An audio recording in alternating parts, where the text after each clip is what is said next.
ការពិភពយើងក៏កើតដំបូង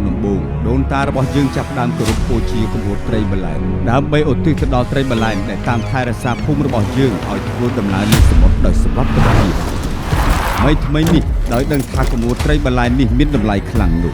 យកវាមកឲ្យយើងទៅមុននៅព្រឹកស្អែកនេះយើងឲ្យឯង100000លោកម្ចាស់គម្រោះបលែនតាណាបាត់ហើយ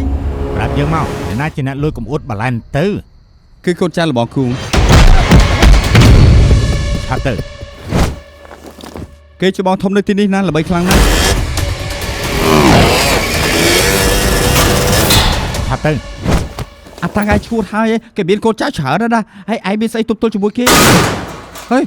ស្អីគេហើយស្អីគេស្អី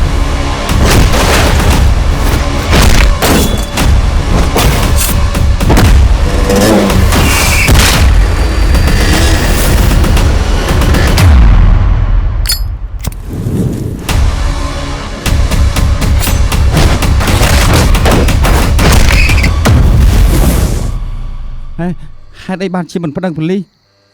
ឆាប់ទៅ